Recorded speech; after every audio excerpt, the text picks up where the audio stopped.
السلام علیکم دوستو، آج کی کہانی کا نام ہے نافرمان۔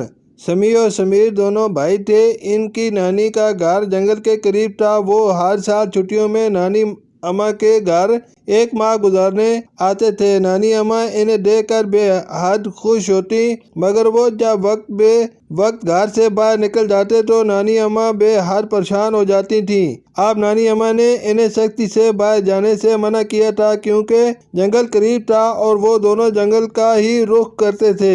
نانی اماں کو یہ ڈر لگا رہتا تھا کہ کہیں کوئی جنگلی جانور بچوں کو کوئی نقصان نہ پہنچا دے، لیکن سمیع اور سمیر نے نانی اماں کی بات کو کوئی اہمیت نہ دی اور شام کے وقت چپکے سے نکل کر جنگل میں جا پہنچے۔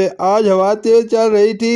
وہ دونوں خطرے سے بے خبر باتیں کرتے ہوئے جنگل کی وسط میں پہنچ گئے۔ اچانک ہی ایک دیو ہاتھ میں گز لیے ان کے سر پر پہنچ گیا۔ دونوں کی کگی بن گئی۔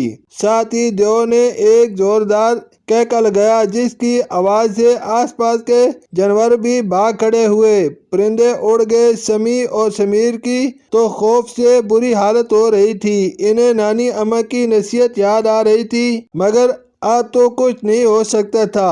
انہیں نافرمانی کی سزا ملنی تھی۔ سمیع، سمیر کہاں ہو تم دونوں؟ نانی اماں پڑوس کے لڑکے کے ساتھ لالٹین لیے جنگل میں دونوں کی تلاش کر رہی تھی کہ اچانک جنگل کے وسط میں دونوں بے ہوش پڑے نظر آئے۔ نانی اماں نے دونوں کو ہلایا تو دونوں ہوش میں آ کر رونے لگے اور نانی اماں سے آئندہ اکیلے گھر سے باہر جانے سے توبہ کی اور نانی اماں سے معافی مانگنے لگے۔